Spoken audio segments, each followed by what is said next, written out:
Welcome to Shanmukh cooking recipes. ఈరోజు special paneer curry అండి. అసలు చాలా బాగుంటుంది. ఇది రోటీలకు కానీ చపాతీలకు కానీ బిర్యానీలకు చాలా బాగుంటుంది. చాలా చాలా బాగుంటుంది. దీన్ని ఏ విధంగా చేసుకోవాలో చెప్తాను. ఆ విధంగా చేసుకుంటే చూసారా ఎంత బాగుందో. ఆ విధంగా చేసుకున్నట్టయితే చాలా బాగుంటుందండి. దీనికి 2 ఉల్లిపాయలు, 1 టమాటా, 4 పచ్చిమిర్చి కావాలి.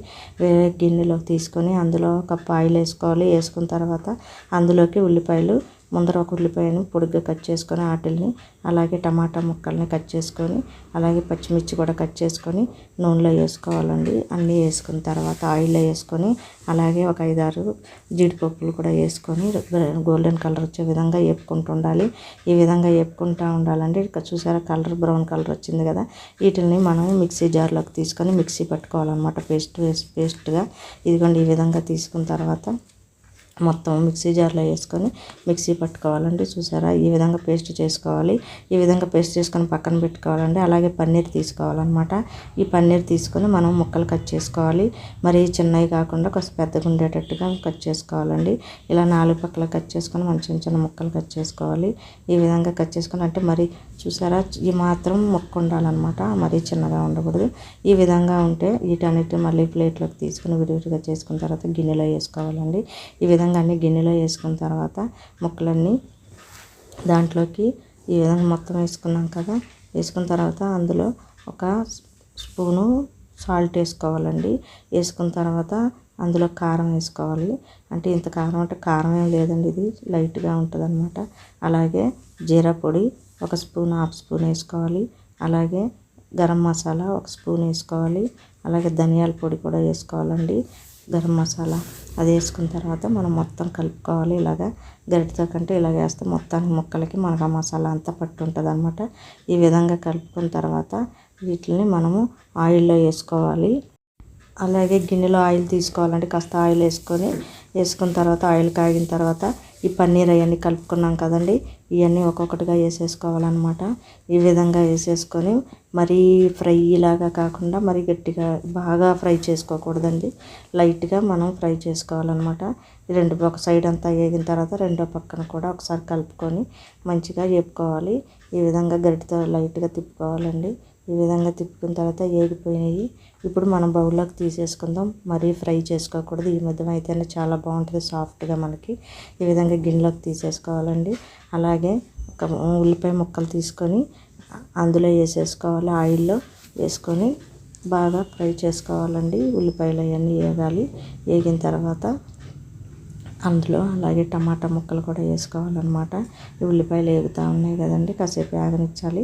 కాసేపు వేగుతుండగా అందులో వేగాలంటే కాస్త మెత్తగా ఇది అవ్వాలంటే మనం కొద్దిగా సాల్ట్ వేసుకుందాము. సాల్ట్ వేసుకున్న తర్వాత కొద్దిగా పసుపు వేసుకుందాము. వేసుకున్న తర్వాత అల్లం వెల్లుల్లి పేస్ట్ వేసుకోవాలి. వేసుకున్న తర్వాత అలాగే టమాటా ముక్కలు కూడా వేసేసుకొని బాగా ఒకసారి మనము కలుపుకోవాలన్నమాట. ఈ విధంగా కలుపుకున్నాక కాసేపు మగ్గనియ్యాలి ముక్కలు. ఈ విధంగా మగ్గుతూ ఉంటే కాసేపు మనం కలుపుతూ ఉండాలి. ఈ విధంగా కలుపుతున్నప్పుడు ఉల్లిపాయ ముక్కలు మనకి మగ్గుతూ ఉండగా మనం ఈ పేస్ట్ రెడీ చేసుకున్నాం కదండి. ఈ పేస్ట్ అందులో వేసేసుకోవాలి. వేసేసుకున్న తర్వాత మొత్తాన్ని మనం కలిసేపు ఫ్రై చేసుకోవాలన్నమాట. ఈ విధంగా మసాలా ఉల్లిపాయ ముక్కలు టమాటా ముక్కలు ఈ విధంగా చేసుకున్న తర్వాత కాసేపు మనం కలుపుకుంటూ ఉండాలి. ఈ విధంగా కలుపుకున్న తర్వాత ఇందులో మనం కారం వేసుకోవాలంటే 1 స్పూన్ కారం వేసుకుందాం. వేసుకున్న తర్వాత అందులో 1 స్పూన్ ధనియాల పొడి వేసుకోవాలి. అలాగే 1 స్పూను గరం మసాలా వేసుకోవాలి. అలాగే 1 స్పూన్ జీరా పొడి కూడా వేసుకోవాలండి. వేసుకొని బాగా కలుపుకోవాలన్నమాట. ఈ విధంగా కలుపుకున్న తర్వాత మనకు బాగానే ఇది అవ్వాలన్నమాట. కర్రీ బాగా వేగాలి. ఈ విధంగా వేగుతున్నప్పుడు ఇందులో మనము ఒక పెరుగు అనమాట, ఒక 3 స్పూన్స్ పెరుగు వేసుకోవాలండి. వేసుకుంటే అసలు చాలా చాలా బాగుంటుంది. దీనికి కంపల్సరీగా వేసుకోవాలి. వేసుకుంటే రుచి ఉంటుంది అనమాట. వేసుకోకపోయినా పర్లేదు, వేసుకొని వాళ్ళు ఈ విధంగా పెరుగు వేసుకోవడం వల్ల చాలా బాగుంటుంది అనమాట. ఈ విధంగా 2 కలుపుకుంటూ ఉండాలి. ఈ విధంగా కలుపుకున్న తర్వాత కాసేపు అయినాక అట్లా ఉంచాలన్నమాట. ఉన్నాక మనం మూత పెట్టేసుకోవాలి. కాసేపు మూత పెట్టుకున్న తర్వాత ఒక 5 మినిట్స్ అయినాక మూత తీసి చూస్తే మనకి ఆయిల్ అంతా పైకి వచ్చి గ్రేవీ చక్కగా ఎంత బాగా ఇదైందో కదా. అప్పుడు మనం ఈ ఒకసారి కలుపుకున్న తర్వాత పన్నీర్ ముక్కలు ఉన్నాయి కదండి, ఈ ముక్కలు అందులో వేసేసుకోవాలి. వేసేసుకున్న తర్వాత వేపుకొని పక్కన పెట్టుకున్నాం కదా, ఈ ఫ్రై అయినవి వేసుకోవాలన్నమాట. వేసుకొని మొత్తం ఒకసారి కర్రీ మొత్తం కలుపుకోవాలండి. ఈ పన్నీర్ ముక్కలు మొత్తము ఇదంతా కలుపుకొని కాసేపు కలుపుకోవాలి. ఈ విధంగా కలుపుకున్న తర్వాత అందులో కొంచెము కొద్దిగా వాటర్ పోసుకోవాలన్నమాట. ఇది ఒకసారి కలుపుకోవాలండి. కలుపుకున్న తర్వాత కొద్దిగా కొంచెం వాటర్ పోసుకోవాలి. ఒక హాఫ్ కప్ అనమాట. పోసుకున్న తర్వాత ఒకసారి మనం మొత్తం కలిపేసేసుకొని కాసేపు అలా పెట్టేసి మూత పెట్టుకోవాలండి. ఒకసారి కలిపేసుకొని ఈ విధంగా కలుపుకున్న తర్వాత మూత పెట్టేసుకోవాలన్నమాట. ఈ విధంగా మూత పెట్టుకున్న తర్వాత కాసేపు ఒక 15 మినిట్స్ అయినాక తీసి అందులో కొద్దిగా జీరా పొడి వేసుకోవాలండి. వేసుకున్న తర్వాత మూత పెట్టేసుకోవాలి. మూత పెట్టుకున్న తర్వాత కాసేపు అయిన తర్వాత కాసేపు అయిన తర్వాత తీస్తే మనకి 15 మినిట్స్ అయినా మూత తీయగానే చూసారా కర్రీ చూసారా ఎంత బాగుందో, ఎంత టేస్ట్గా ఉంటుందో అనమాట. అంత రుచిగా ఉంటుందండి. చాలా చాలా బాగుంటుంది. ఆయిల్ చూసారా ఎంత బాగా పైకి వచ్చేసింది. ఇంకా అంతే మనకు కర్రీ రెడీ అయిపోయినట్టే. ఒకసారి కలిపేసుకోవాలి. కలిపేసుకున్న తర్వాత చివరిగా మనకు కొత్తిమీర కానీ లేకపోతే స్ప్రింగ్ ఆనియన్స్ కానీ వేసుకోవాలన్నమాట. ఈ విధంగా వేసుకొని మనం కర్రీ ఇలా గ్రేవీగా ఉన్నప్పుడే దించేసుకోవాలండి. పలుచుకున్నప్పుడు తర్వాత కొంచెం గట్టి పడుతుంది. ఇంతేను. ఇది వేరే బౌల్లోకి తీసేసుకోవాలన్నమాట. ఈ విధంగా తీసేసుకొని మొత్తము దానిపైన క్రీమ్ కానీ లేకపోతే బటర్ కానీ వేసుకొని మనం సర్వ్ చేసుకుంటామండి. అసలు ఎంత బాగుందంటే అలాగే చపాతీలు చేసుకున్నాము. అందులో ఒక 2 కప్స్ ఇది గోధుమ పిండి వేసుకొని అందులో తగినంత సాల్ట్ వేసుకొని కొద్దిగా వాటర్ పోసుకొని మనం ఈ విధంగా ముద్ద చేసుకోవాలన్నమాట. ఈ విధంగా మరీ గట్టిగా కాకుండా మరీ మెత్తగా కాకుండా సాఫ్ట్గా ఈ విధంగా ఉండాలండి. ఈ విధంగా ఉన్నట్టు కాసేపు మూత పెట్టి మూత తీసి చూసిన తర్వాత ఈ విధంగా ఇది అయిపోద్ది అనమాట. చక్కగాను చపాతీలు మెత్తగా సాఫ్ట్గా వస్తాయండి. ఈ విధంగా అన్నీ కనుక మనం ఇలా రౌండ్గా చేసుకున్న తర్వాత ఒక్కొక్క చపాతీని మనం చేసుకుందాము. ఇందులో ఒక దాని మీద మనము గోధుమ పిండి వేసుకొని చపాతీ చేసుకోవాలి. ఈ విధంగా చేసుకున్న తర్వాత మనం ఆయిల్ రాసుకోవాలి.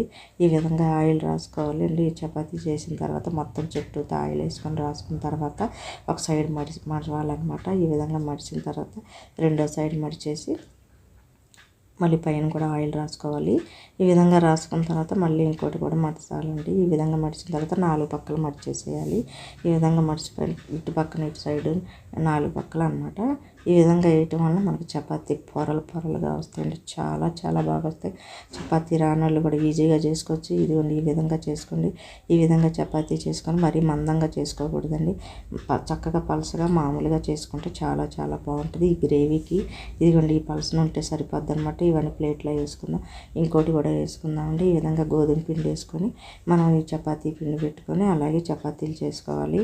ఈ విధంగా 4 పక్కల నూనె ఆయిల్ రాసుకుని మొత్తం ఈ విధంగా పెనం మీద వేసేసుకొని మనము ఈ చపాతీ వేసేసుకొని ఒక సైడ్ పక్కనే నూనె వేయకోకుండా ఒక సైడ్ కాగిన తర్వాత ఆయిల్ వేయాలండి. అలాగే రెండో పక్కన కూడా వేసుకుంటే మనకు చూసారా చపాతీ చూసారా ఆ విధంగా పొంగిద్ది అనమాట. ఇది పొరలుగా ఉంటుందండి. మీరు ఆ విధంగా చేసుకోండి. ఈ విధంగా చేసుకున్న తర్వాత చపాతీ చూసారా ఎంత మెత్తగా ఎంత సాఫ్ట్గా ఉందో. ఈ విధంగా చేసేసుకొని మనం ప్లేట్లోకి తీసేసుకోవాలి. అయిపోయిందండి చపాతీ. ఈ విధంగా అయిపోయిన తర్వాత రెండు పక్కల కాలిపోయిన తర్వాత తీసేసి ప్లేట్లోకి తీసేసుకోవాలి. ఈ విధంగా అన్నీ చేసేసుకుందామండి. చపాతీలన్నీ ఈ విధంగా అన్నీ కాల్ చేసుకున్నాక మనం ఈ చపాతీలు రెండోది కూడా వేసేసుకుని అన్నీను చేసుకున్న తర్వాత ఈ విధంగా ప్లేట్లోకి పెట్టుకోవాలి. ప్లేట్లోకి పెట్టుకొని ఈ పన్నీర్ కర్రీ కనుక పెట్టుకొని ఈ చపాతీ కనుక సాఫ్ట్గా ఉన్నాయి కదా, చాలా చాలా బాగున్నాయి కదండి. చూసారా ఎంత బాగున్నాయో. ఇప్పుడు మనం ఈ చపాతీ కనుక కొద్దిగా తీసుకొని మనం ఈ పన్నీర్ కర్రీలో కనుక తిన్నట్టయితే అసలు ఎంత బాగుంటుందంటే